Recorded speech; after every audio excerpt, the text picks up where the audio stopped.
get ready to get sticky.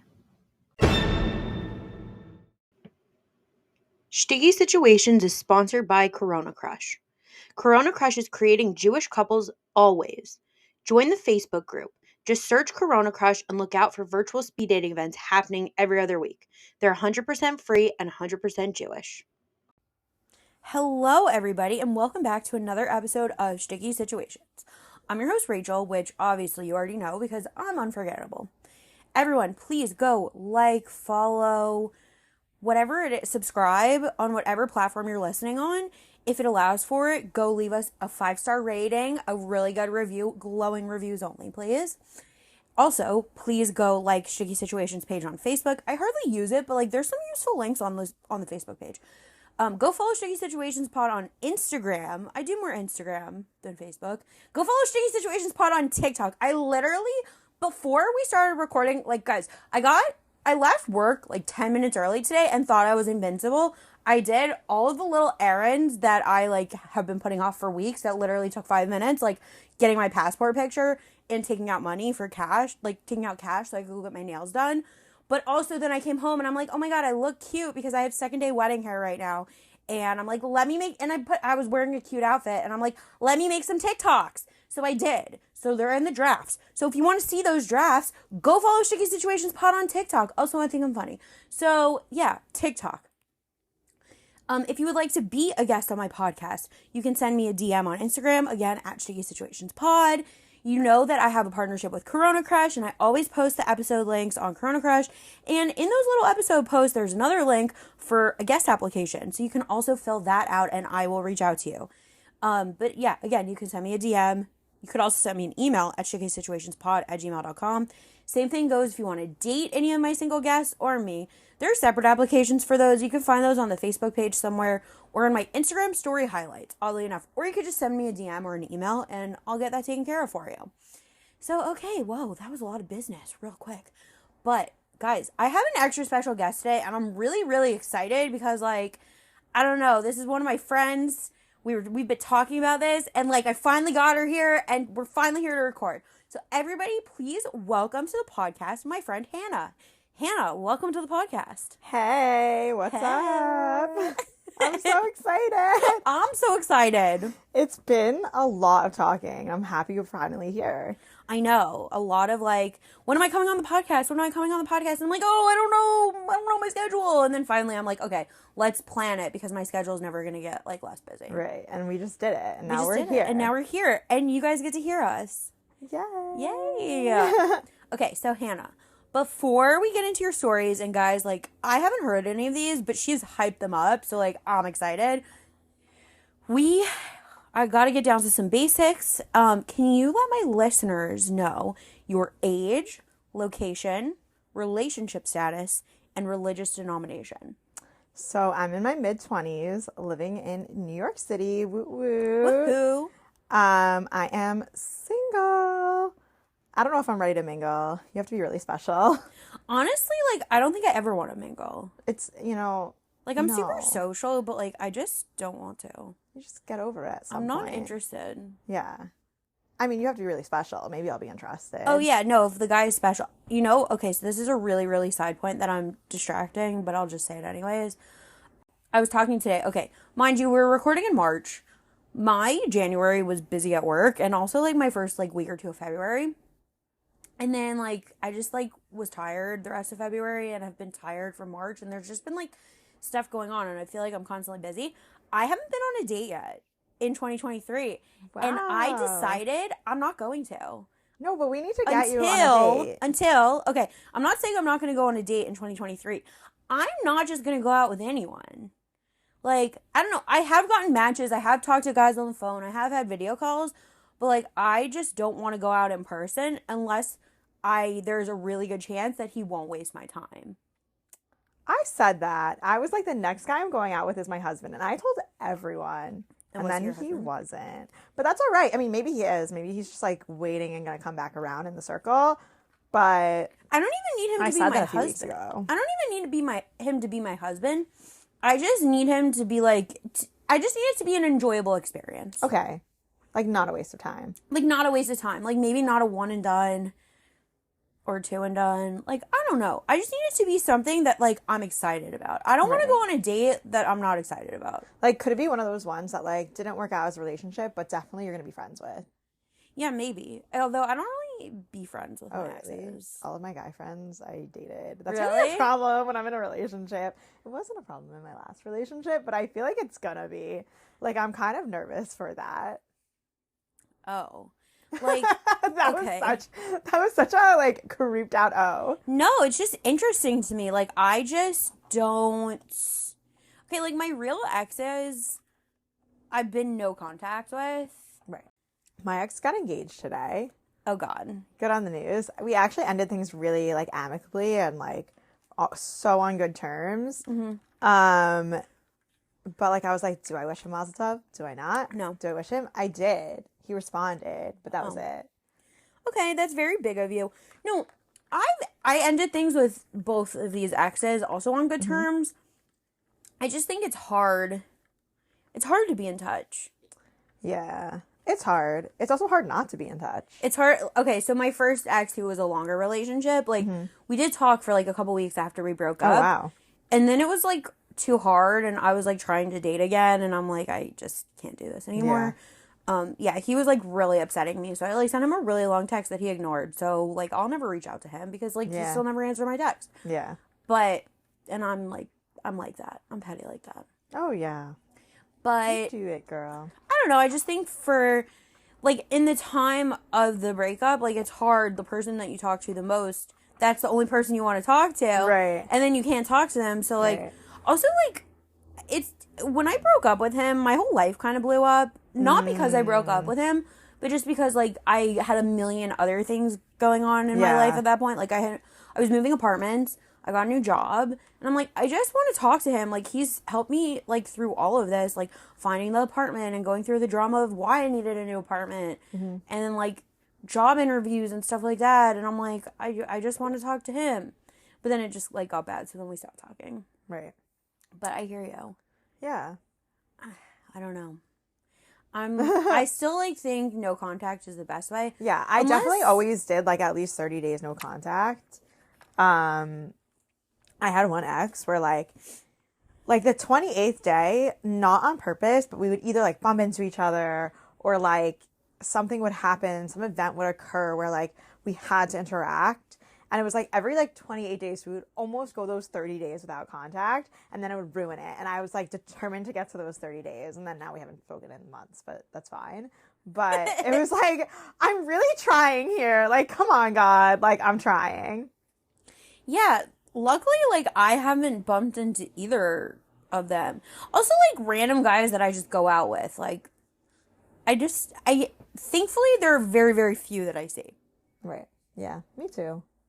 And I'm cool with that. It's just, like, at this time. I haven't seen him since, so we're good. I don't think I said my religious denomination. Oh, yeah. What's your religious denomination? I'm modern Orthodox. Okay. Like, whatever that means these days. It's a very broad denomination, but that's, like, yeah. I don't know. I also identify as modern Orthodox, as you guys know. Most of my guests have. Also, this is another plug. If you know anyone who is, if you are or you know anyone who is yeshivish, who wants to come be a guest on my podcast and talk more about, like, shidduch dating and all of that, like, this is a plug for it, because I want someone to come on and talk more about it, because I just find it fascinating. Yeah. Also, like, fun. Yeah, I like different perspectives. Same goes, like, if you're not religious and you want to come on. Like, I've had a few friends on who aren't religious who have talked about dating in the non-religious world.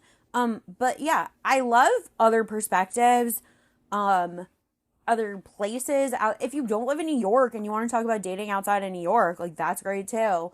I've had some people come on and talk about Israel, but, like, I'd love everyone else to come and, like, talk about it. I want to hear everyone's stories, guys. We all have them. Yeah, we all have them. We all have them. Unless you literally married the first guy you ever dated or the first girl you ever dated, which some people did, but, like, most people don't. Oh, yeah.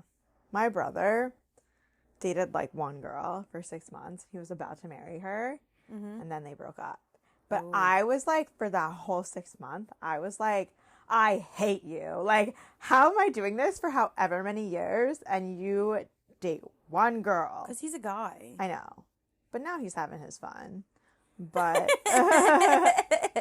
my brother, I don't know how many girls he actually dated. My sister-in-law, I'm pretty sure, only dated my brother. Wow. But because I asked her if she wanted to come on the podcast.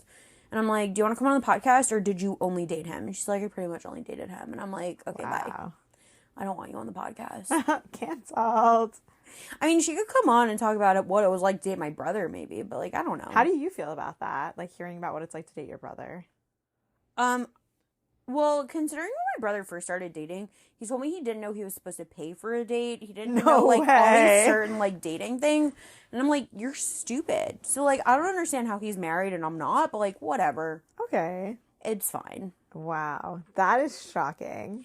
Like, I'm shocked that she could put up with him, but, like, again, my brother and I are very opposite personalities. And, like, my sister-in-law is very, very mellow. And they work. Mm-hmm. And, yeah. Wow. Yeah, she's chill. She's cool. Good for them. Yeah, good for them. Must be nice. Must be nice. Must be nice to just find someone and have it work out. All right. Okay, let's get into it. We've been, like, talking, but I know, we could literally do this forever, but... Yeah, I know. Yeah. We definitely have in the past. Right. So, which is how we got here. But, okay. Meaning, like, having Hannah on the podcast. So, Hannah, let's hear some dating stories. All right. Let's get into it. Honestly, I was, like, thinking about the stories that I need to choose for this podcast. There's, like, my one classic, like, icebreaker story when people are like, what is your craziest dating story? That I just feel like gets everyone going for some reason. And then I, like, chose a few other stories that I'm like, those are also great ones. And I kind of forgot about them, but, like, I had to go. Do you have a list? Like, I had to go through my list of guys. And, like, it's not by their real names. It's obviously by their nicknames, but I know their real names. But, like, I have to know their nicknames to remember who they are, you know? Yeah, I have a spreadsheet. I have little notes next to me. Yeah, absolutely. 100%. So this is the infamous, I actually named him Hannah Montana. Why? Why did I nickname him Hannah Montana? Because he lives the best of both worlds. And just, like, a disclaimer that, like, all of these guys, like, I think I'm really fortunate to have dated wonderful, wonderful guys. I just, like, there's something about dating that brings out the funniest aspects about people that, like, I just, like, cannot, like, there's no other way to describe it. Like, I'm sure if I just knew this person as a friend and I didn't go on a date with him, like, it would have been fine. Like, I wouldn't know this crazy side of him. But now that I went on a date with him, obviously I do. So this was, like, back in the day. It obviously all starts with YU Connects. Oh, God. It obviously all starts with YU Connects. I was new to dating. I was, like, in my really early 20s. And I was, like, I wanted a rabbi. I had, like, the skirts to my ankles. Like, I mean, I'm still pretty religious, but, like, I'm not, like, trying to fit into that box anymore. Not trying to be a Rabbitson. Yeah, I'm not trying. I already am a Rabbitson. Like, I don't need a rabbi to become a Rabbitson. Oh, that's my vibe. I like that. Yeah. I like that. So I decided I'm more like shul president's wife vibe. Ooh, but also, like, I could be the shul president. You don't need that. I could be the shul president. I could see you, like, in charge of programming at shuls. Oh, yeah. I don't have time for that, though. Yeah, no. I kind of just want to be a shul treasurer one day. Oh. Yeah, accountant. Like, yeah, absolutely. Maybe. We'll see. We'll for it. Okay, sorry. Follow your dreams. Yeah. So, Hannah Montana, I got his match, and it was, like, I was calling references. Like, I was... Whoa, that's, like, pretty from. That was from. Like, I was calling references. And I called a reference, and his picture is, like, him in a Beit Midrash learning Gemara, like a rabbi. Like, my dream. And I called his reference, and his references were like, he's a Rebbe, he's a rabbi, he's the best guy, he's so religious, he's, like, so inspirational to our whole friend group, we love him. And I was like, perfect, let's go on this date. I was like, oh my God, and he's cute, whatever. So we have our first phone call, dun, and I answer the phone. And as I answer the phone, it was a beautiful day. So I open the curtain and I'm looking out the window. And what do I see? I look down and I see a boy on the phone. It was him. Oh my gosh. He lived in my building and was standing outside. And he's like, yeah, I'm standing outside. I'm looking at this building where we lived. And I was like, that's a little weird.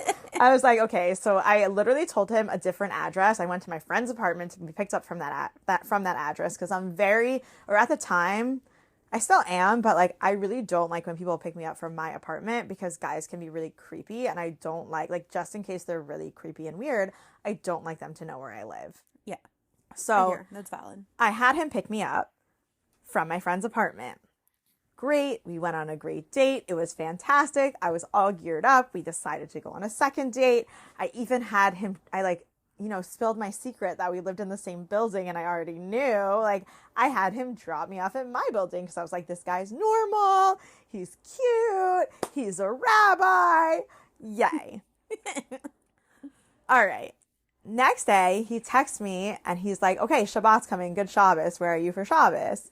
Or I guess it was like a Thursday night or something. He's like, where are you for Shabbos? And I was like, I'm staying in my apartment. I'm like originally from this other city. And he's like, oh, I'm actually going to the city you're from for Shabbos. And I was like, oh, that's so funny. Like, have fun. Like, say hi to all my friends. Like, whatever. Not that he knew my friends.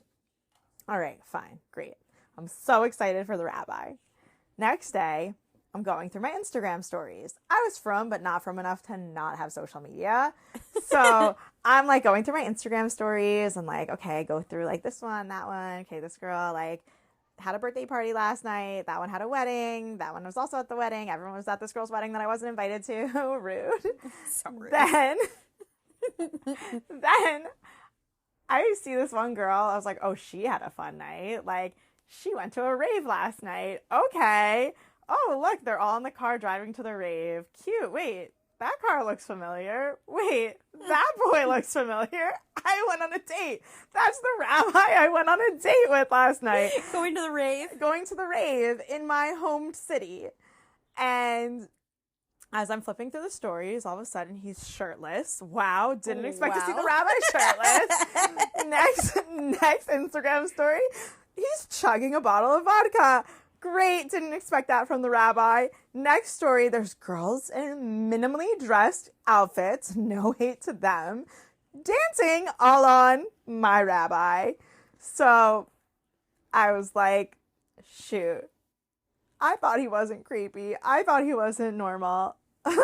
What's wrong with me? Anyway, so on Why You Can actually have like a matchmaker. So I like, was just like chilling on Shabbos. After Shabbos, I called a matchmaker and I'm like, yo, this is what I saw. And he lives in my building and I don't know what to do about it because that's really scary to break up with a guy that lives in your building. So the matchmaker, see, the thing is with matchmakers is that like their job is to get you on another date. Like not really, like they're well-meaning people, but they're not always like looking out for your best interests. And sometimes they have you sweep things under the rug. Like, depending on who they are. They just want their, like, cut for when you get married and to fill their quota of some matches. Exactly. So, like, I mean, they're really well-meaning people, but then, like, you, like, just because you were very successful in, like, finding a match for yourself, like, doesn't mean you're going to be great at finding it for other people. So she's like, just go on the other date. You already planned it. Like, maybe he'll surprise you. He lives in your building. You don't want to end anything on bad note. So I'm like, okay, I'll go on another date. Go on the second date. He takes me to a rated R movie. Meanwhile, I'm like this little innocent, naive, frum girl at a rated R movie. Also, who goes to a movie on a second date? I know. I was like, great, we won't have to talk. But, like, I was there and I'm like, ooh, this is weird. Also, like, I don't want to be watching a rated R movie with someone who I don't really know yet. Like, I'm fine watching a rated R movie, but a lot of the times it's either really bloody and gross or it's like like a little inappropriate. And I'm just like, I don't want to be watching people have sex on the screen next to someone who I don't ever want to talk to ever again. Yeah, literally. That's how it felt. Yeah. Anyway, it was a very awkward experience, and I was planning on breaking up with him the next day. But then, I didn't. I don't know why I didn't. Because the next night, He came and knocked on my door. Wait, that's so weird. It was so weird. It was so That's so weird. It was so weird. Oh my God. And he's like, we need to go for a walk. And I was like, okay, planning on breaking up with him. He spends the whole walk apologizing to me. He didn't know it was a rated R movie. Wait, and he didn't text you before he came over? He just, like, knocked on your door? No, he was like, I think he was like, can we talk? And then knocked on my door. Okay. Whatever. I mean, that's better than talking on the phone, I guess. Yeah. We ended up going on 3 more dates.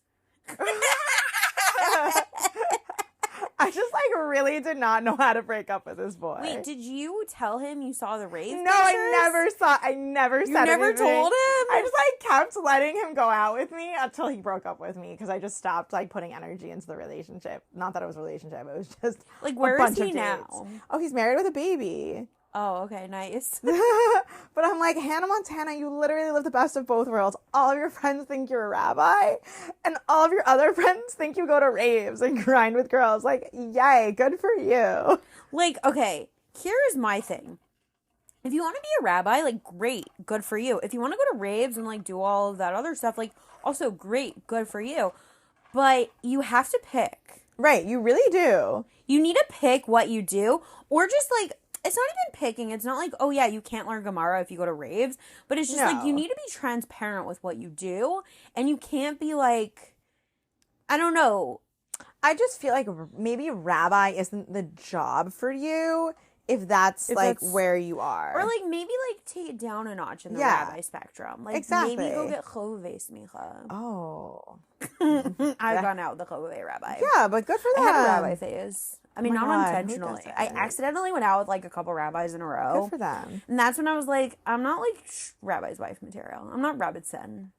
It's a lot of pressure. I'm shul president wife material. Oh, you're the one Not that wants rabbi. to put pressure on people, not the one that has pressure put on you. No, I'm the one who gets to just, like, roll in looking really great in my expensive outfits because, like, my husband is the shul president. So that means, like, we're at that level. Right. And then, like, I just roll in late to shul with my coffee like I always do. But, like, there it's like, okay, I'm in my, like, fancy, like, clothes and a fancy hat because, like, I'm not wearing a sheitel. Like, we're wearing fancy hats to shul because we're the shul president's wife. And I got a big diamond on my finger. And, like, that's what I do. And then I go and schmooze with everyone. And then, like, I plan the challah bake with the Rebbitzin. Yeah. But, like, I show up at the end and take pictures. Right. Like, I don't get my hands dirty. Do you, like, are you the setup kiddish type of girl? No. Or are you let the peasants do that? We let the peasants do everything. Okay.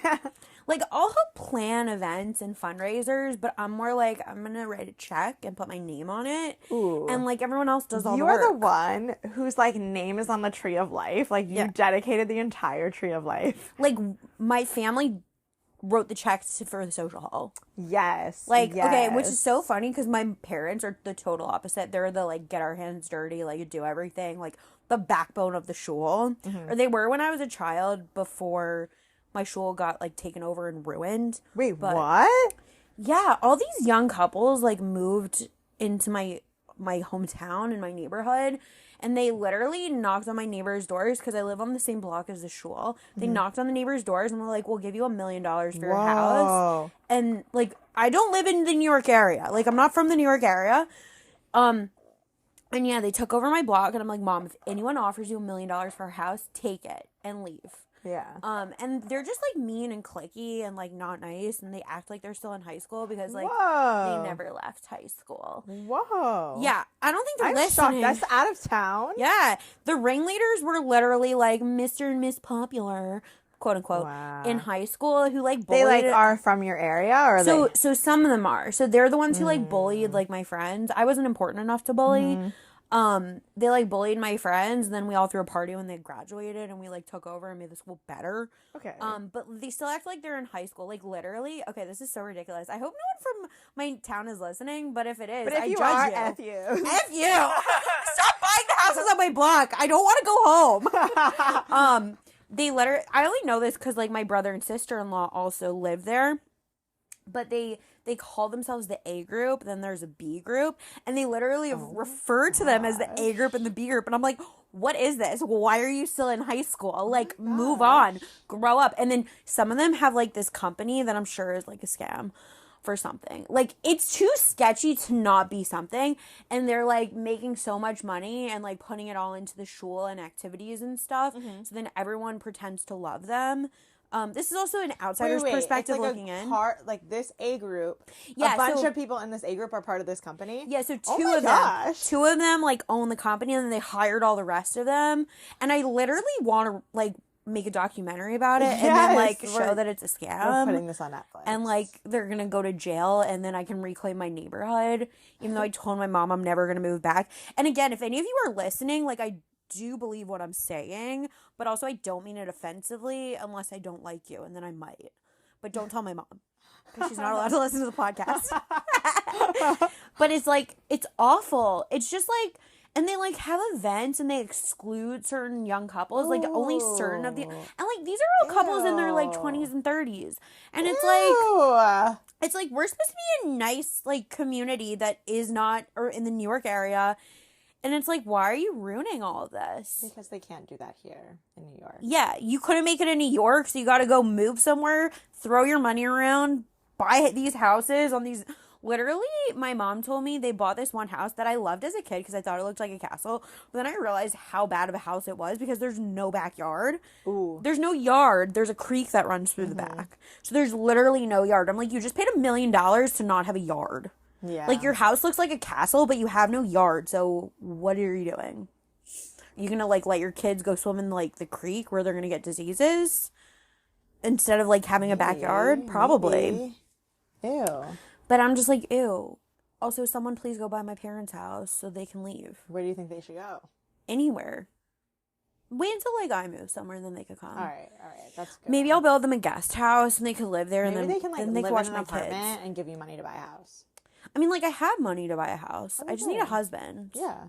So I am a girl boss, but I don't think I want to, like, girl boss it that much to buy a house on my own in a community where I'm just going to be single. Listen, my mom's friend told me that she bought a house and then the man came. Yeah, but where am I going to buy a house? Wherever you want. I don't know. I don't want a man to just date me for my house. Yeah, but they had a wonderful marriage.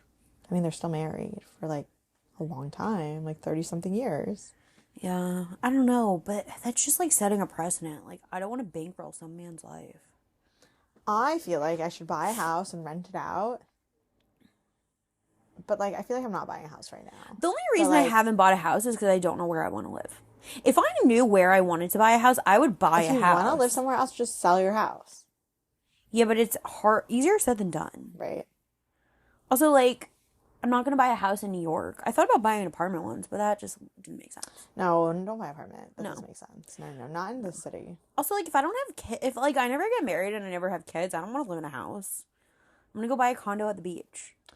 Oh. Like, that's my plan. Like, why would I buy a whole house that I have to take care of by myself when I could, like, buy a cute little condo at the beach and buy a fancy car to drive around in and decorate my house really nicely because no kids are ever going to be allowed in my house. Oh, is everything going to be white? No, because I'm going to spell stuff. Oh. But there will be, like, expensive, I don't know, because I would break stuff, too. There's a lot of thought that still needs to go into this plan, but all I can say is no children will ever be allowed in my condo. Okay. Even if I have nieces and nephews, they're not allowed in. Okay. I'll come. What are you gonna do? Because you're gonna be the cool aunt. Yeah, so I'll like fly them to Europe and take trips with them. Great, perfect. We'll like take trips together. Perfect. I already decided like I'll put all my money in a trust fund for them. Like, oh wow, they're not gonna have it. It'll be in a trust fund. Okay. Like a college fund and then a trust fund. Not that I'm that rich or anticipate being that rich, but like one day, baby, one day. If I don't have my own kids to like spend money on, like why else am I saving for private school? So might as well let someone else's kids go to private school. Absolutely. That's absolutely how that works. Yeah. Okay, that was a... Where are these tangents going? Such a long tangent. Oh my gosh. You guys are learning a lot about the insides of my life. Wow. I mean, you always do, but it's wow. fine. I just like bring that out of you, you know? Yeah. I just like pull it out. Like my crazy tangents. Okay. Are you ready for story number 2? Yeah, I'm ready. Story number 2 is the chassid. Oh gosh. Okay. Okay. The chassid. Again, this is like more recent, but still like I was a little bit more from back then. So like when YU Connects came around and suggested a not yeshivish guy, he was chassidish. When the old reliable Why You Connect suggested a Hasidish guy, I was like, I could do that. Even though I wholeheartedly knew I cannot be Hasidish. Like, I cannot. Why am I going out with a Hasidic guy? I don't know. Anyway, he picks me up in a nice car. We go to a nice restaurant. You know what? Me and him, we had a really good back and forth. Like, great banter. I love that. Great flirtation. He's just like, he's a chassid though. Like, not for me. But I was like, you know what? Let's just go for it. Like, I'm all in on this date. Like, not like gonna marry him, but like, I'm just like letting loose, having fun, enjoying myself, ordering a nice dinner, and enjoying myself with him. And we're both having a really good back and forth. And it happened to be July 4th. So he happened to say, you want to come to my penthouse apartment and watch the fireworks from the roof? And I happened to say, yes. Wait, this Hasidish man had a penthouse apartment? Oh, yeah. He had money. Money. Girl, why didn't you marry him? Oh, okay. Let's hear the rest of the story. Like, I would put the Hasidish aside. If I had good banter with a guy and he was rich.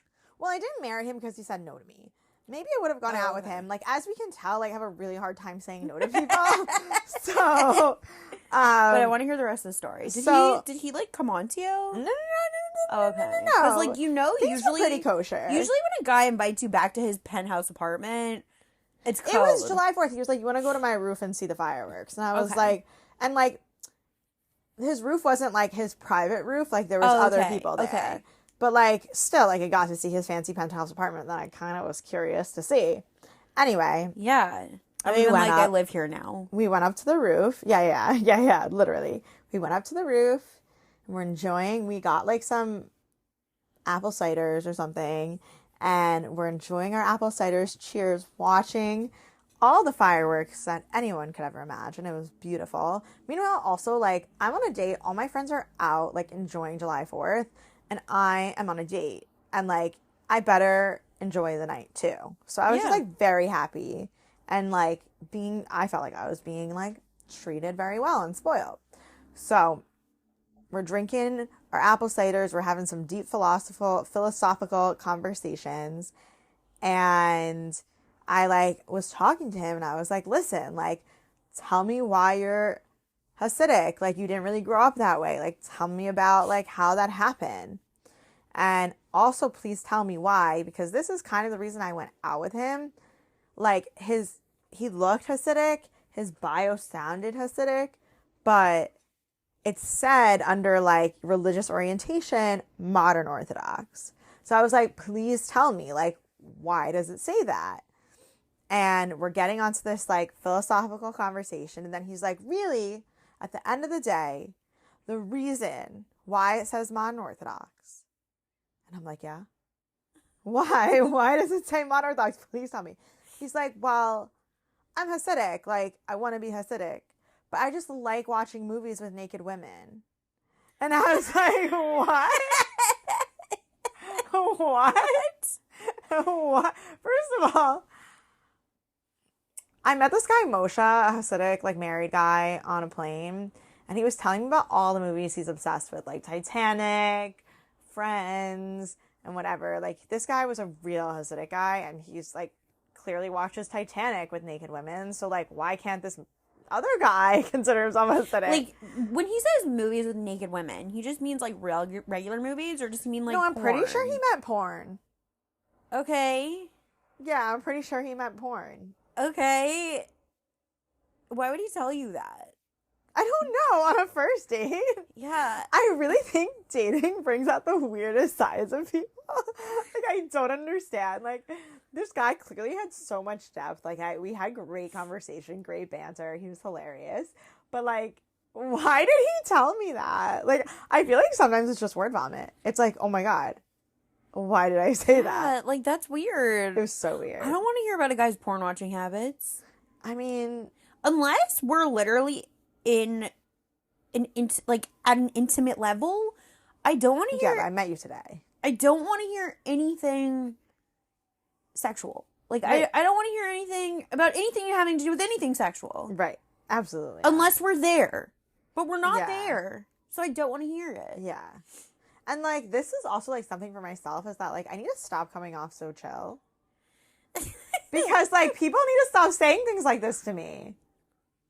Not that this happens often, but, like, I just feel like, why did I go out with, like, Hannah Montana, the other guy, for 4 dates after I should have ended it? Like, this was years ago, so, like, I think I've become less chill about these things. But, like, oh my God. Like, if something... And, like, we're not judging these things. It's just, like, our own comfort levels. Like, if something makes you uncomfortable, stop going out with the person. Yeah, literally. Literally. Yeah. I don't know, like, one of my friends once, like, called me and was telling me this weird situation that happened with this guy, and she's like, I don't know if I should keep going out with him. And he was, like, doing something that made her uncomfortable.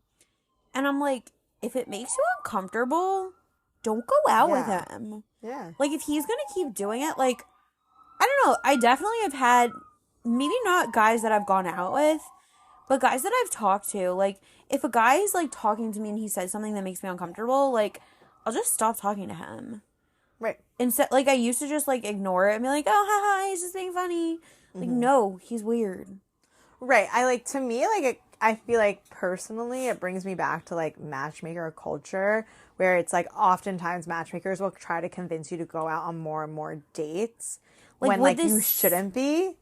You know what I'm saying? Did you tell the matchmaker what this guy said? No, I don't think there was ever a conversation. But there's been plenty of dates where I told the matchmaker, and the matchmaker's like, like, there's one guy who was extremely aggressive to me on a date, and I was like, told the matchmaker, and I was like, I don't think he's for me. He's aggressive. And she's like, it's a cultural difference. Meanwhile, No, like, this guy is, like, actually, like, a scary person. And, like, now that, like, I know him more now, and I've had more interactions, and I'm like, no, this guy's, like, literally a red flag, like a walking red flag. Like, you please don't tell me that that's a cultural difference. So you can contact support for that and, like, tell them. And they'll, really? They'll, like, put notes. So one of my, you guys know, like, one of my good friends is my, like, one of my matchmakers on the website. And, like, one time I just, like, wanted to know about a guy, and she's like, let me, like, contact support. Because, like, support gets all of the feedback from girls.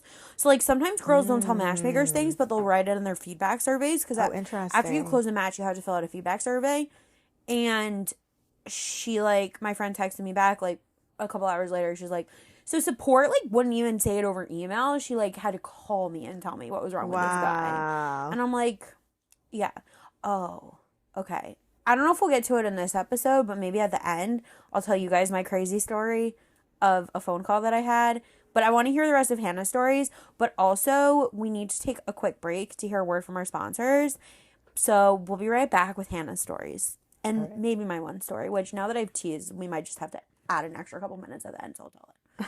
Okay, we'll be right back. Sticky Situations is sponsored by Corona Crush. Are you tired of swiping on dating apps? Tired of guessing whether the cute guy or girl you keep seeing around is Jewish and or single?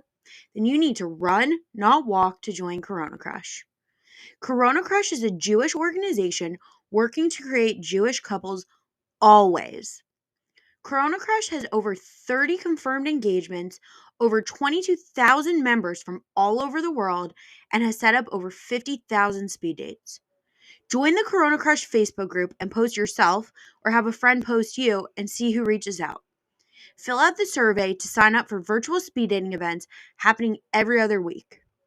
Corona Crush is 100% free and 100% Jewish. Worst case, you end up with some stories of your own. Best case, you find the love of your life. Try it out today. Here on Sticky Situations, we tend to focus on bad dating stories, but sometimes dates do go well and lead to proposals and weddings. Who would have thought? And what do all of those require, you might be asking? Well, the answer is flowers. Who doesn't want flowers from someone they've been seeing? Don't forget, flower petals and bouquets needed for proposals. And that's even before all the flowers that go into weddings. Sticky Situations is sponsored by Primrose Flower Shop. In my opinion, Primrose is the coolest flower shop around and has the best customer service to fulfill all of your floral needs. Primrose offers a range of services from your basic bouquets to subscription services where you can get flowers delivered once a week. They deliver all over the tri-state area, including Manhattan. Primrose does weddings, bar and bat mitzvahs, and other simchas. I've personally been to a wedding where Primrose did the flowers, and the work they did was beyond gorgeous. Primrose additionally offers in-store proposals, including a romantic setup with candles and music. Primrose is located at 2922 Avenue M in Brooklyn, and the phone number is 929-376-9815. You can also follow Primrose on Instagram at PrimroseNY. So, if you can't get someone out of your head, buy them some flowers from Primrose. They'll either love it or they'll find you really creepy. But regardless, the flowers will be out of this world. We are back, everybody, and I'm excited to hear more of Hannah's stories. Yeah. Oh my gosh, we've had so much fun telling the first two. And like, it's honestly been hard to choose only three. Like, I mean, not that I had to, but I just felt like three was like the sweet spot for these stories. Like, I don't need to go into like all my crazy stories, but like these I feel like are my top three, and I feel like that's great. And like, the third one happened recently, so I'm like, oh my gosh, honestly, I'm excited. Like, I feel like it happened just for me to tell the story. And like, honestly, this guy is so great, but like, you know, people say stupid things on dates. Like, I don't know, I don't know what else to say. That's the theme of Hannah's dating life. Yeah, is that like, I no hate on these boys, but kind of some hate. Anyway, this guy was great. He's just like not for me. But, you know, first date, really nice guy, took me out to a nice restaurant, a like mid-range dairy, like Italian restaurant. Okay. And, you know, my friend set me up with him. She was like, you know, I need someone more boring, but this guy is for you. He's like adventurous. He just went on a solo trip. Like, you should really, like, you love traveling, you love all that stuff, like, you should really go out with him. And I'm like, okay, great. All right.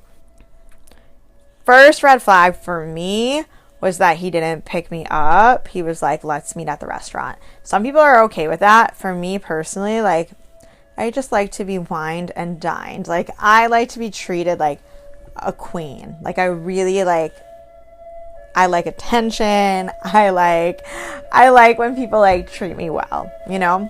Yes. That's like great for me. So I was like already a little annoyed. We met there. Fine. And we sit down, and I'm so excited to hear about his like trip to Rome, because I heard that he, like, we had spoken on the phone, and he like told me he went on this trip to Rome. I'm like, wow, like that sounds freaking amazing. Like, I'm so excited for this, to hear about this trip. Like, I'm sure we're gonna vibe. He opens the menu, and it's like, you know, we take a minute to look at it. I kind of already know what I want, because like it's one of these restaurants that's like on the YU Stern CAF card. So like people that go there often. Oh yes, you already know. So yeah, if you went, you definitely know what this restaurant is. But we're sitting there. I'm like, obviously I know the menu by heart because I ate there every Thursday night when I went to Stern. And you get milkshakes there at 2 a.m. Yeah, or anytime there's a fire drill, you just go get a milkshake. Yeah. And we open the menu, and he's like, you know what? Like, I really don't like these Italian restaurants that like write all the Italian names of the dishes, and I don't know what they are. And I was just kind of like trying to figure out which dish he was talking about. Like, this restaurant has pizza and pasta and like a few fish dishes that are like salmon. There's one that's like branzino. I was like, maybe he just doesn't know what that is. So I'm like, maybe I can help you. Like, what is the Italian dish? The secret, mysterious Italian dish that you don't know. And he's like, looking at the menu, he's like this pasta, fettuccine alfredo. What the heck is that? I was on the floor. I had to hold my breath for like 10 minutes to not laugh. Fettuccine alfredo. Sorry. Literally, my mic just fell. I would also be dying. I was like, how is this real? You just got back from Rome. You went on a trip to Rome. It is offensive. Like, you should be in prison in Italy right now because you just said that. My friend at work, her husband is Italian, and I literally came to work the next day and I was like, listen, something really offensive to your husband just happened, and like I need to tell you this, like. And she was like, that's not offensive to Italians. That's offensive to Italians and Americans. Like, that is offensive to the United Nations. Like, you need to know what fettuccine Alfredo is. Like, so he was just in Rome. Yeah, you were in Rome. Did he not eat fettuccine Alfredo in Rome? Like, I would be scarred. Like, carbs are my love language. Like, you don't know what carbs are? Like, you don't know like, the classics. Like, whatever. He ordered fettuccine Alfredo, and he did not like it. And I was like, that's also offensive to the United Nations. You should be in international prison. I'm sorry. you are a criminal. Oh my God. And then also, like, because I'm kind of, like, obnoxious, I, like, turned to the waiter, and the waiter's like, do you know what you want? And I was like, yeah, I want gnocchi. I'm really obnoxious, and, like, I'm kind of rude for doing that. But I also really wanted gnocchi, so it was good. It was so good. In his defense, I don't remember liking the fettuccine Alfredo at that restaurant. Okay. In his defense. Okay. But at least I know how to say it and what it is. It's the most classic pasta dish. Yeah. Except for, like, spaghetti and meatballs. Yeah. What do you get? What else do people get at Italian restaurants? Like, maybe he just gets pizza? I don't know. That's so weird. There's also, Has like, he never been to an Italian restaurant? There's so many Italian restaurants that are, like, fancy. Like, a Baita, I don't know what half the stuff on their menu is, but, like, you guess and check, you know? Yeah, it says the little description underneath. Right. Or you ask the waiter. Or you just, like, Google it. Yeah. Everything's I've on done Instagram that these days. I don't order anything without looking at a picture of it on Instagram. Oh, yeah. I went out to dinner with a friend last week, and we wanted to know if the stuff on the menu looked good at the restaurants. We're, like, looking up on Instagram to see if we could find, like, what we were literally ordering. do that. Like, anytime, first of all, like, the subway on the way to the restaurant. Like, also, I was a bunch late for this date, so, like, he had plenty of time to, like, go on this restaurant's, like, website, Facebook page, Instagram page, and, like, look at their dishes. Like, every restaurant does that now. Also, like, I don't know. Do normal people just not look at restaurant menus before they go on a date so they already know what they want? I always do that. Or they, even going out with friends, I'm like, I'm going to look up and see what do I want at this restaurant. Like, I'm going to plan ahead. That way, I'm a picky eater. So I'm like, I like to look ahead so I know right away what modifications I need to make, what I want. So. Right. I don't know. That's so weird. Right, but also, like, maybe just play it safe next time. Like, maybe just get a pizza, you know? Yeah. If you don't know the other, like, dishes and, like, it's a first date, like, just get the pizza.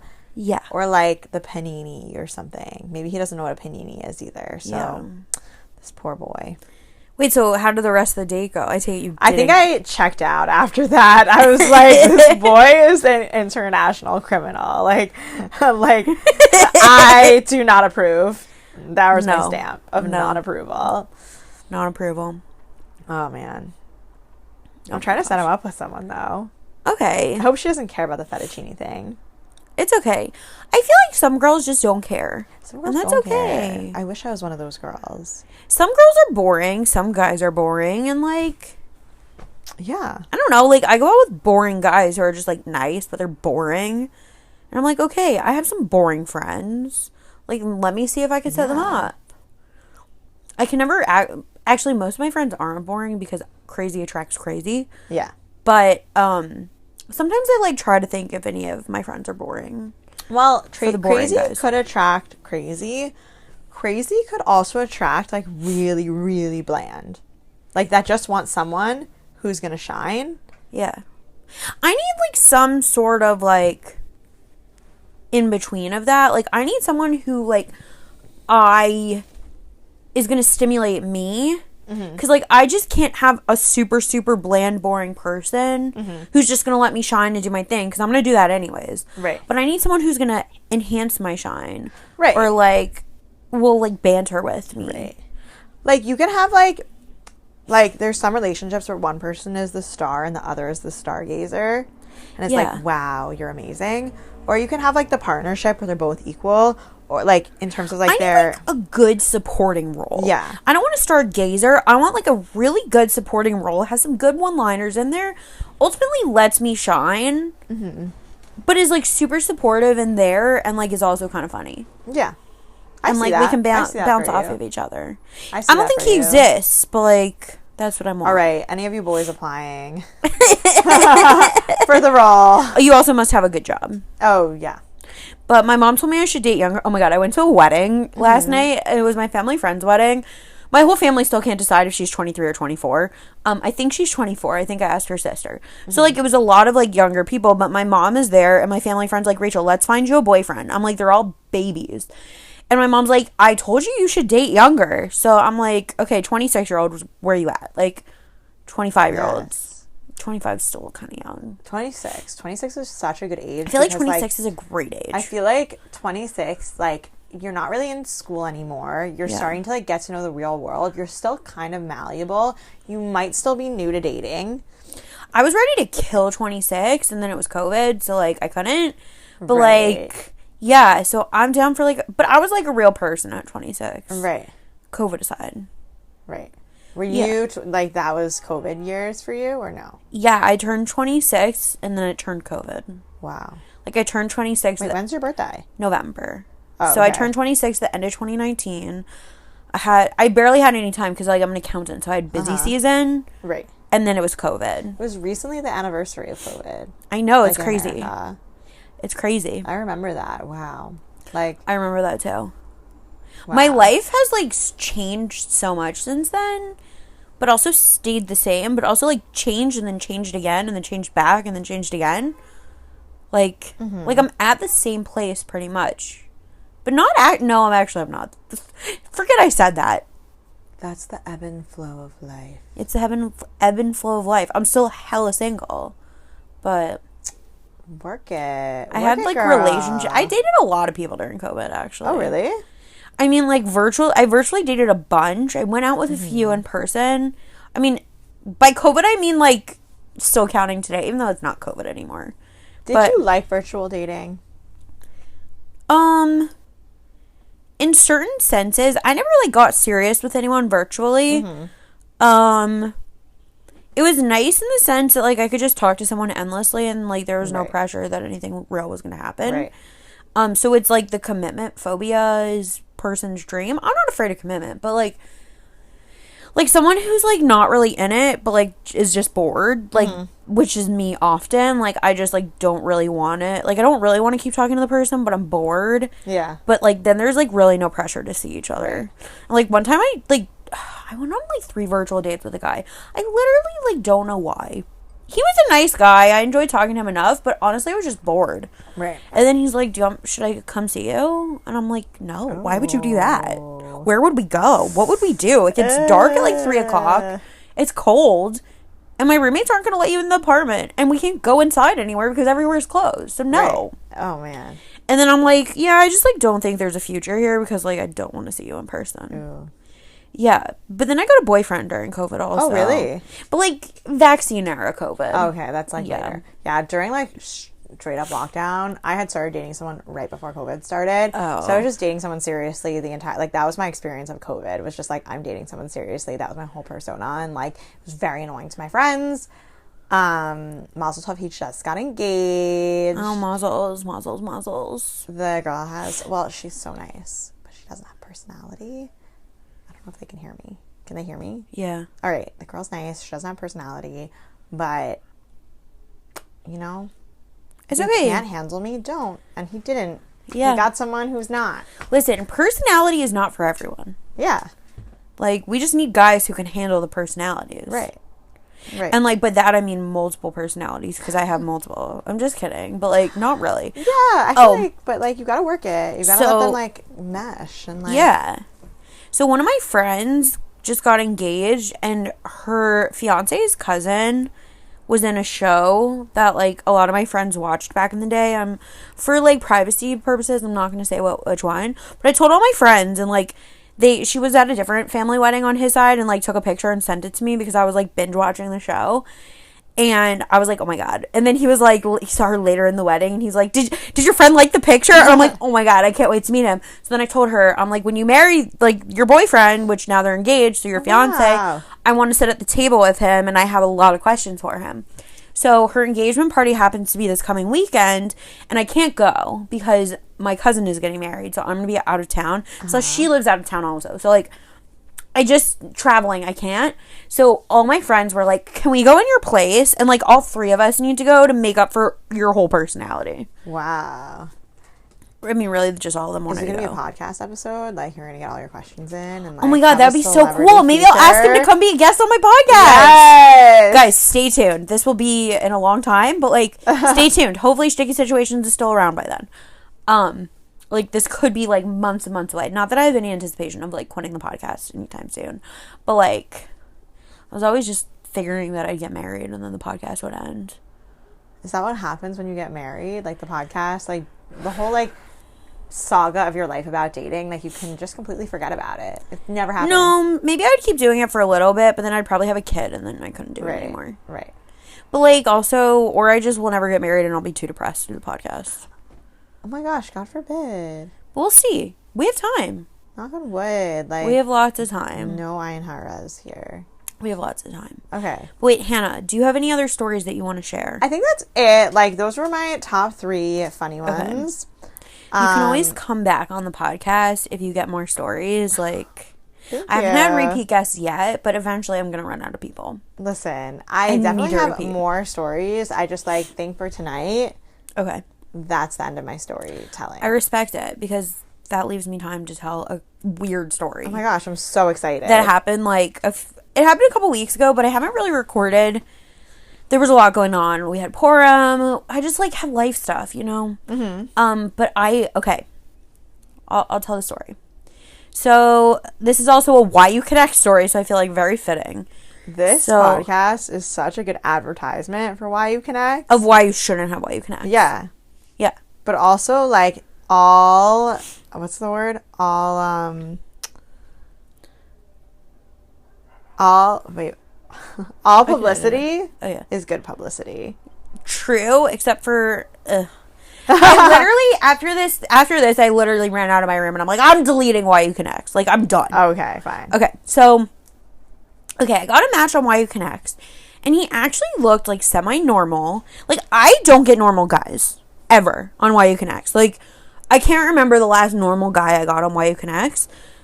Mostly they're socially off. Like, literally, I had a phone call with a guy on Why You Connect, like, a couple weeks ago, and I knew from the second I didn't want to have the call anyways. I shouldn't have accepted. I stopped accepting these guys now. But, like, literally from the first second, he was so awkward, he couldn't carry a conversation, so I got bored. And I'm like, I'm just going to sit here when there's a silence, I'm just going to sit here and wait for him to fill it. Then after 20 minutes of, like, him struggling to do so, like, he would ask me questions. I would, like, be conversational, but then I wouldn't start a new topic. I would wait for him to. Mm-hmm. And finally, after 20 minutes, and me just, like, being tired of it, and him I ended his suffering, so it's fine. Mm-hmm. I was like, oh, it was so nice to meet you. Like, have a great night after 20 minutes. So, which was nice of me. I should have only given him 10. But anyway, this is a different guy. So, I got a guy on Why You Connect. He looked kind of normal. His pictures, he kind of looked a little bit cute. And, like, I rarely say that about these Why You Connect guys. He kind of looked a little bit cute. He had a real job. He was a lawyer. And I'm like, okay, I like this. The only thing I didn't like was his age. His age was a little bit out of my age range. Older, not younger. Because my mom, if I get a younger guy, my mom says I should date younger. So, like, I'm open to younger now, but I'm done dating older. Like, this, okay. I'm done. I think I lowered my age range after this, but I don't know. He wasn't in my age range anyways. So, I think it said he was 37, but somewhere along the phone call, he had told me that, like, he's going to be 38, like, within the next couple weeks. And, like, I am 29. I'm, like, not ready to be dating a 40-year-old. So, like, right. I still think 40 is closer to my parents' age than my age, even though that's not that true. But, like, still. So, I accepted the match, and I'm like, okay, like, he seems normal. Maybe he just, like, said he was a Baal Tshuva, whatever. I'm like, okay, you know what? Maybe he's, like, just decided to become religious. Now he's, like, in the dating world. That's why he's a little older. Mm-hmm. But, like, he's very established, and, like, he could treat me like a queen. So, I accepted. But this is the thing with why you connect, is you always give it an excuse. You're always, like an excuse to go out with them. That is, like, the why you connect curse. Is that you always keep giving it excuses. And by the way, when they say 500 engagements, that includes the broken engagements. That's true. Okay, so he reached out within the time frame. We set up a phone call. Great. I didn't love that he didn't confirm the day of the phone call, but my friend told me it's fine because, like, we set it, like, a couple days prior and whatever. So I confirmed. I was like, hey, just make sure we're still on for tonight. And he's like, yep. And I'm like, okay, cool. And we had set a time and everything. So he calls me when he's supposed to. Actually, he was a couple minutes late, but whatever. I texted him. I'm like, I really hate that. Like, if a guy says he's going to call me at 8, I'm sitting at my phone at 8. If you call me at 8:02, like, that's annoying to me. Really? Unless you text me. I'm opposite. I feel like it's, like, in general, people will call 1 or 2 minutes after the exact time. I feel like being so exactly on time is, like, if it's 1 minute after, once you hit more than, like, 2 to 3 minutes after, I'm annoyed. Okay. Because I'm waiting at my phone starting at 7:59. Mm-hmm. But also, don't call me before the time. Mm-hmm. But, like, also, if you're going to be, like, 5 minutes late, just text me, like, hey, I'm running a couple minutes late. I'm going to call you at 8:05. Right. Because, like, I don't live alone. I have to go into my room. I just stopped my life. Right. And came into my room so I could talk to you. Right. So, okay, fine. We get on the phone. We have some small talk. It was right before Purim. So he's like, what are your plans for Purim? We were talking about it. Talking about work. You know, the usual. Then he was like, okay. I don't even remember how he brought it up. But he's like, I like to just, like, talk about a few, like heavier topics or whatever. I don't remember how exactly he said this. Mm-hmm. Just to make sure, like, we're on the same page with certain things. So, okay, so he asked me, like, my religious level, which is fine because modern Orthodox is a wide spectrum, as, like, we know. So we, like, got into a little bit more specifics about, like, what we do and don't do, like, religiously, which is fine. I think that's totally valid, like, because modern Orthodox could mean a lot of things. So, I mean, like, he told me he eats dairy out, which is fine. Like, I have no judgment for people. I'm only telling you this to give you context of what comes later. Mm-hmm. So, like, he's like, yeah, I started keeping Shabbos and more recently started keeping kosher, but I still eat dairy out and all this. And I'm like, okay, that's, like, I'm fine. Like, I don't eat dairy out. Like, I keep full kosher, like, all this, talking about it. And then he finally, like, I don't even remember how he brought it up, but he starts talking about politics. All right. I hate talking about politics.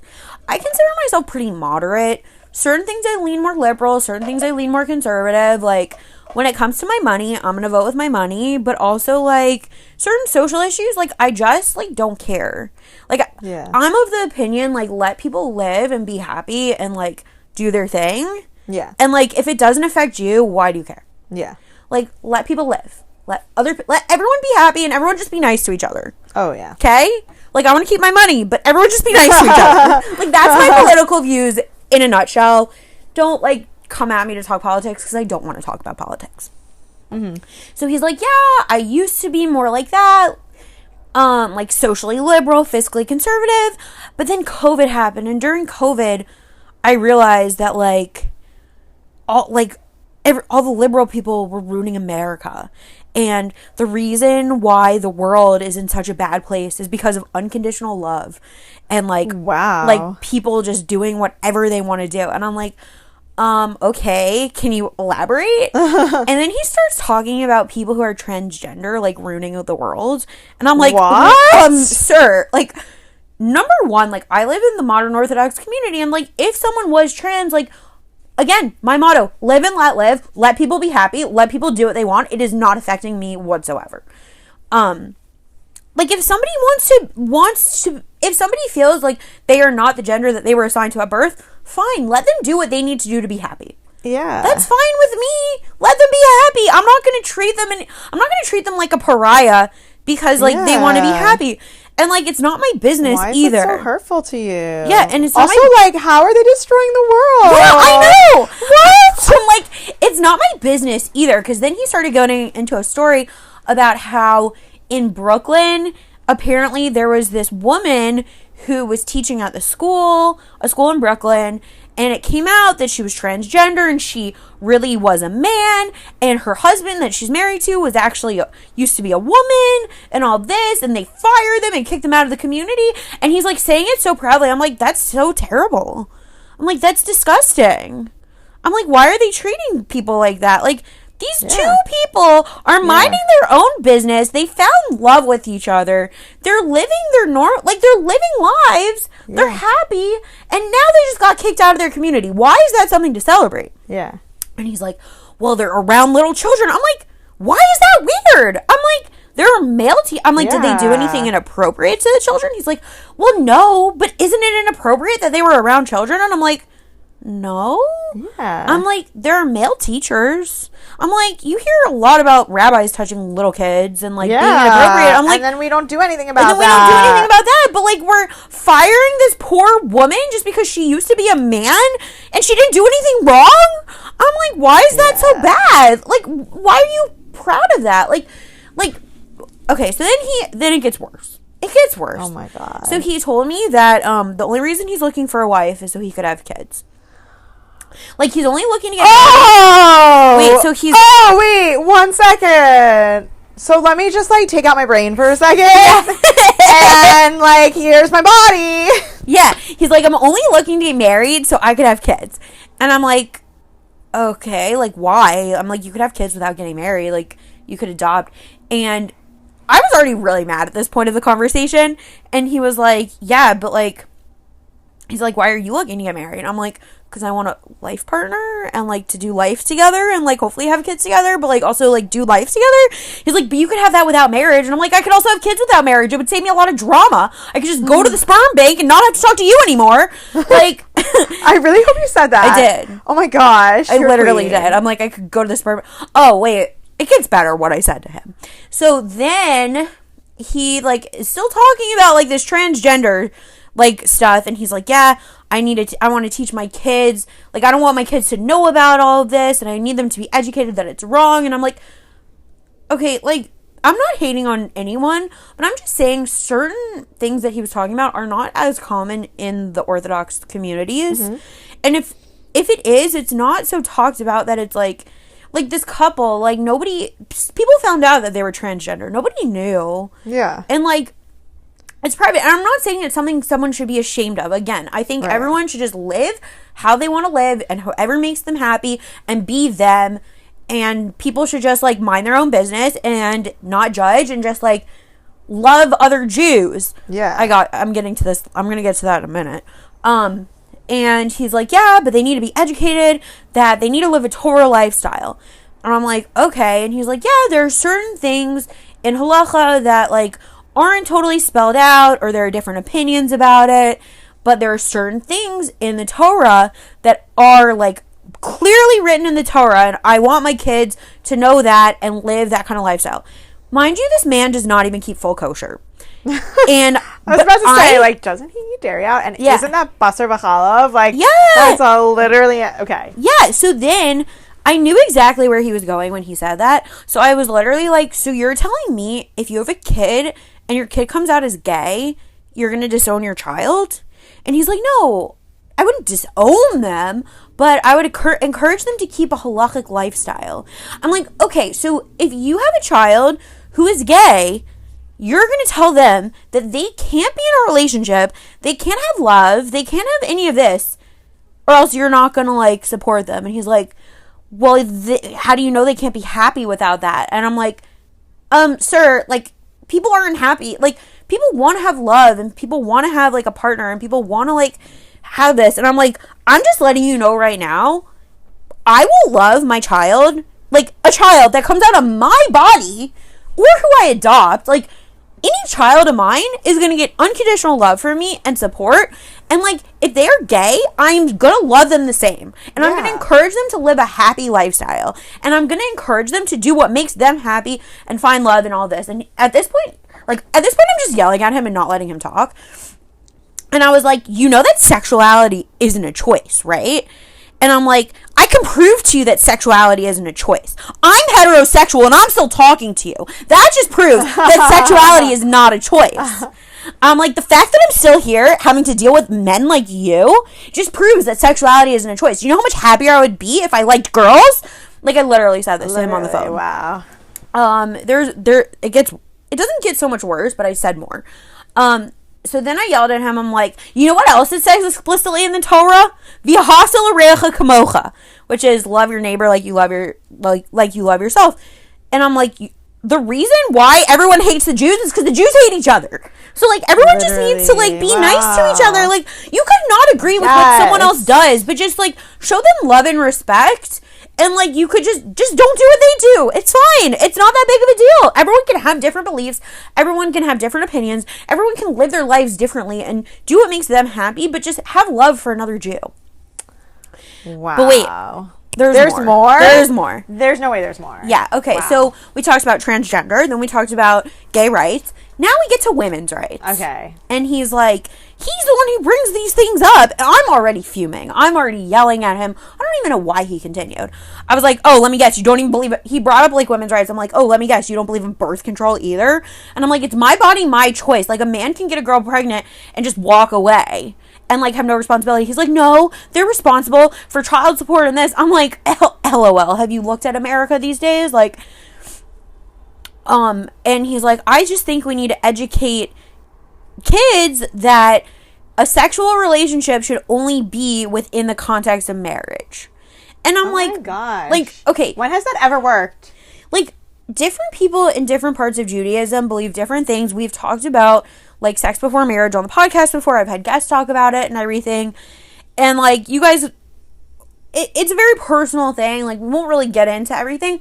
But a lot of people in the modern Orthodox community, whether they're having sex or not having sex, most people are not shomer negia. Yeah. And, like, people are touching, people are doing things, like, again, whether they're having sex or they're not having sex, most people are touching.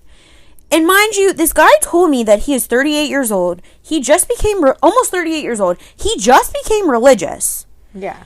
And so I'm already furious. And then finally, I thought I was asking a rhetorical question. I was like, so you're telling me in your almost 38 years of life, you've never had a physical relationship? I didn't ask if he had ever had sex. I was just, like, making my point. Like, if you've had a physical relationship, you know the temptations of it. You know that things can get out of hand. And, like, you know that accidents can happen. And, like, people slip up. And it's not as simple as telling people, like, they can't, like, have... It's not as simple as telling people you can't have a physical relationship outside the context of marriage. So I thought I was asking a rhetorical question to a man who's almost 38 years old who told me, like, who wasn't religious for most of his life. Right. And I was like, so you're telling me you've never had a physical relationship? And he's like, no, I haven't. I've never had sex before. Whoa. Okay. Number one, that wasn't what I was asking. Number two, I thought that was rhetorical. And number three, what is wrong with you? Oh, hang up the phone right now. Like, it was on the phone, right? Yeah, it was on the phone. Oh, God. I'm like, red flag. Like, that was a red flag. And I'm like, what?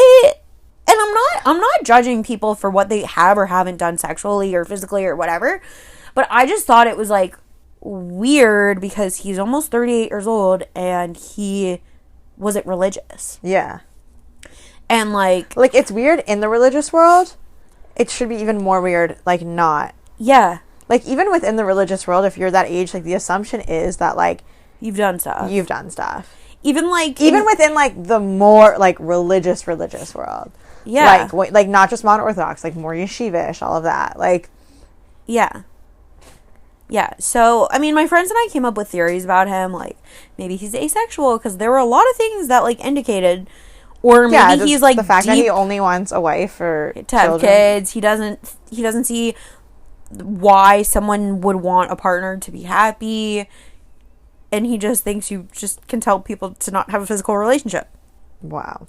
Or you think he's, like, very deep in the closet gay. Which could be, and he's Why, just like convinced, so offended by all of this. Yeah, he's convinced himself so much. It's like, just be you. Live your true, authentic life. Yeah. And like, God will love you, and God's the only one who's gonna judge us. Yeah, absolutely. Like, let God be the judge, and like, do what makes you happy. And that's not great halakhic advice, but like, I'm not a rabbi. We already established I'm not the rabbit's in. But yeah, so anyway, so I yelled at him a little bit more, and then I told him, I'm like, yeah, this had so much potential, but no. Just no. I'm like, and then I left off, because he started the call with, because his dad called him, like, literally 2 minutes into the phone call, and he didn't answer, but he got a text after that, so he's like, let me just check what the text says really quick, because he's like, my sister's about to have a baby. And I'm like, oh, okay, like, very nice, B'Shah Tova. And so I was like, at the end of the call, I was like, okay, is this your first niece or nephew? And he's like, no. And I'm like, okay, next time you see your nieces and nephews, look at them. Take a long, hard look at your nieces and nephews. Think about how much you love your nieces and nephews.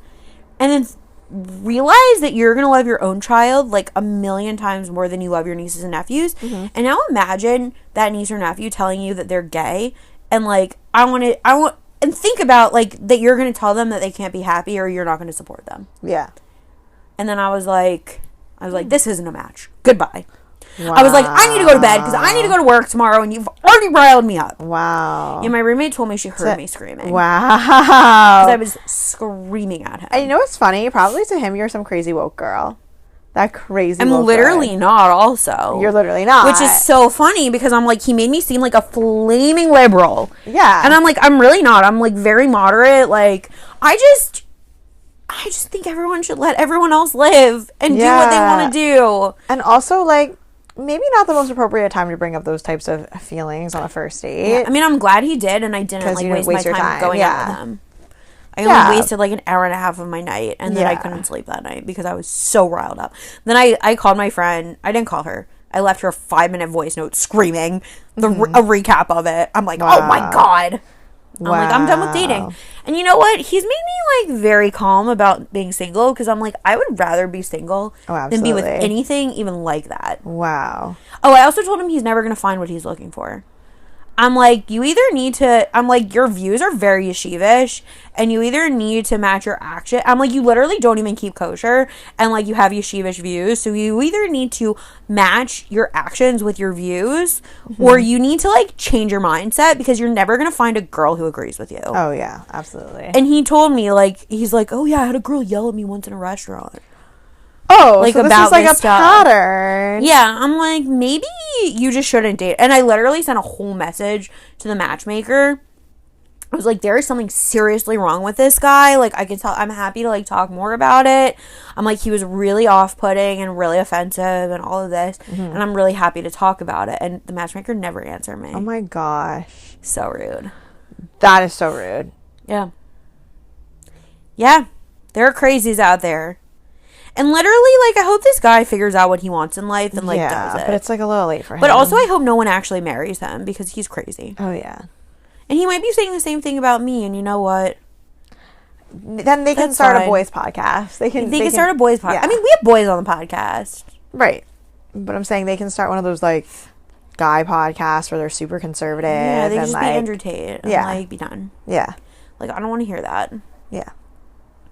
Yeah, so I'm done after that. I don't think I've accepted a match since. I'm like, I'm just done with men right now, and I just, like, can't. Yeah. This wasn't that long ago. So, like, we're done. We're taking a nice, long me time break. Yeah. I'm all for it.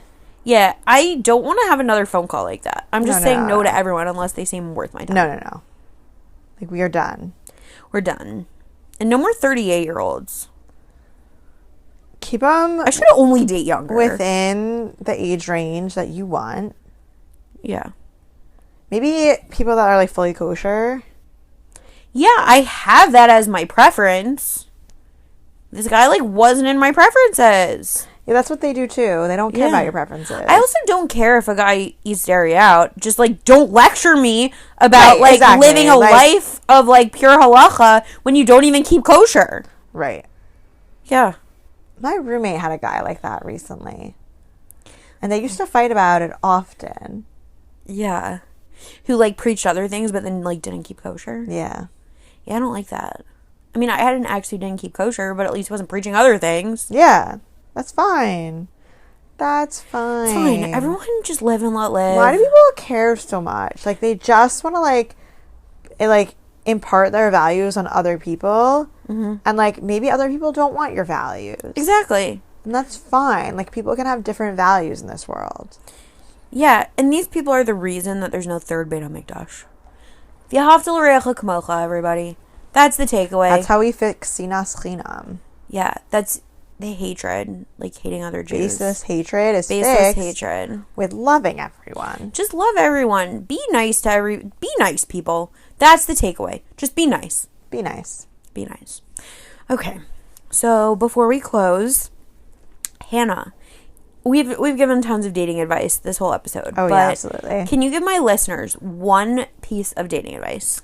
So I've been on, like, a really intense journey of, like, self-love this year, and I've really needed it. So I think overall, like, the theme of my year, and, like, I have plenty of dating advice. Like, I literally talk for hours about my dating advice, but I think my dating advice for the listeners of this podcast is that you are an expert on yourself. When someone gets a master's degree or a doctorate, like a doctor who's like a cardiologist, when he isn't sure what's wrong but has an intuition, the intuition's probably kind of right or close to right because they've been studying the heart for like a very long time by the time they're a cardiologist, right? So like that's a good intuition to follow because you know you've studied this, you know it in and out, you've done your residency, you've done everything, like you know the heart. And the same thing with ourselves. We've known ourselves our whole life, right? Mm-hmm. So we are an expert in ourselves. So like trust yourself. When you have an intuition, you're probably right because nobody else can tell you what's right or wrong for you. Only you can decide that because you know it deep down within you because you know yourself well. And like there are lots of people in the dating world that try to tell you like how to date or what to date or who to date or why to date or like just like what to ignore and what not to ignore. But at the end of the day, like each individual needs to decide that for themselves, right? Like you can't have other people tell you that. So treat yourself so wonderfully. Love all of your opinions and emotions. Like don't hate on yourself because we're all so hard on ourselves. So just like love yourself, trust that intuition, and like treat yourself so well that like when other people aren't treating you that well, you know, like that will be your intuition working and saying like, no, that person's not treating me the way I want to be treated because I treat myself that way. And I know that person's not treating me the way I treat myself. Mm-hmm. You know, just like treat yourself with self-love, a lot of it. Like be really kind to yourself, be really validating to your own emotions. And then like when those emotions come, it'll be like easier to recognize them and you can like, it'll be easier to recognize them and you can trust them even better, you know? I like that. So that's my dating advice. Like, and honestly, like I have been on this journey of self-love this year and it's been fantastic. I've literally just been like spoiling myself the whole year and it's wonderful. But also I've been like spoiling myself emotionally where I'm like, I feel something and I'm not like hard on myself for feeling it. I'm just like, yeah, girl, like that guy was a jerk, like, or that person was horrible. It makes sense that you feel that way. Or I just like over validate myself and it's actually so good for me. And I like really need it. But like if anyone else is like in need of like over validating of their own emotions, just do it. Like I agree. I do it too. And like, no, because I was putting a lot of pressure on myself. Yeah. With a lot of things. Like not even dating, but like everything. Yeah. And like even I'll bring it like relating it to dating. It's like I put so much pressure on myself to accept these matches that I know I don't want to talk to them. Exactly. And then finally today, like I got a match. Why You Connect. Ugh, this isn't an ad for Why You Connect. We've been talking about it a lot. I got a match on Why You Connect. I happen to know the matchmaker from growing up, and the match, like, my friend had already gone out with him. She told me I wouldn't like him. She didn't like him. She's like, if I didn't like him, you're definitely not gonna like him. Like, he's just, like, quiet and awkward, and she's like, you have to pull conversation out, and, like, you're gonna hate that. You hate that. Yeah. Because I do hate that. Yeah.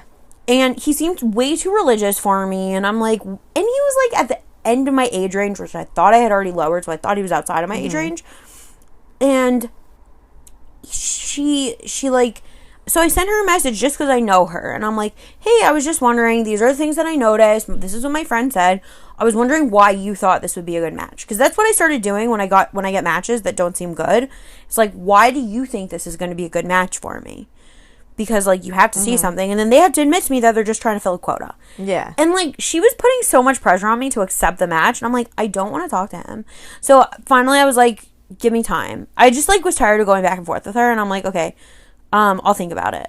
And then I thought about it for a long time, and then she extended the match, and I'm like, okay. So I was going to decline it, like, right before it expired. Yeah. But then she extended it, and I'm like, okay, I have more time to think. So then today, I was like, you know what? I'm not going to accept the match. Why just keep prolonging it? I'm going to decline it. And I did, and I felt so good. Yeah, because at the end of the day, like, I feel like also, like, oftentimes in, like, the dating world, like, we like to pretend like the guys are at the advantage. Like, they have so many girls to choose from, and girls are, like, honestly, like, way better than guys, most of the guys in the world, in the dating pool. So, like, guys have all these, like, amazing girls to choose from. But at the end of the day, like, if we just pretend like it's the opposite and pretend like we're the ones with the power, then we will have the power. We'll feel so much better about ourselves, and we'll attract better guys that way too. Like, because we feel more confident. Yeah. Like, I just feel like the Shidduch Crisis is a little bit of a scam to make women. I love that. I feel like it's a little bit of a scam to make women feel inferior, because, like, I was literally on a single Shabbaton, like, a few months ago, and every single girl had, like, a master's degree or doctorate, and none of the guys were educated. Like, literally, there were 3 guys with an education, and I was like, yeah, that's literally, I was like, the Shidduch Crisis is fake. They, like, do it because the guys are inferior, and they need something to, like, make them feel like they have control over the women. And, like, I'm, like, really not woke or feminist like that, but, like, sometimes in dating, I'm like, no, I need to give myself some control. I love that. I'm going to use that from now on. The Shidduch Crisis is a scam. It is. It's such a scam. It's going to be the episode title. The Shidduch Crisis is a scam. I really believe it. I believe it too. Now it like, makes where sense. People say, like, the numbers, where are the numbers? Because there's plenty of single men and plenty of single women. How do we know that there's more single women than men? Like, has anyone done a study? No, I think that's just what they tell us. Yeah, I feel like it's just, like, so we what think that we are we being have to, brainwashed to believe. So we have to do what the guys want. Us. Yeah, let's take back the power, women. Yes. Let's take back the power. Let's become a women's march. Let's against the Shidduch Crisis. Against the Shidduch Crisis. I'm for it. Oh my god. Okay, guys, we'll keep you posted on where are we gonna march through. I feel like we have to march through, like, a really Jewish area. Like, let's go to Flatbush. We can go to Teaneck. No, but everyone's married in Teaneck. Exactly. We should just do a march through, like, Manhattan. Okay. We'll hit up all, like, the Jewish neighborhoods. Like, could start off at the Heights because we don't want to be there in the dark. Yeah. Go through the Upper West Side. Go over to the Upper East Side. Go down to the Lower East Side. Yeah. And then, like, Brooklyn? and then Flatbush. And then we'll get good food. Oh, yeah. Or Crown Heights. Oh, yeah. We can go to, like, 770. Rally outside 770. Yes. The rabbis will come they'll and, be like, part of it. And they'll be like, did you light Shabbos candles? Yeah, do you want some Shabbos candles?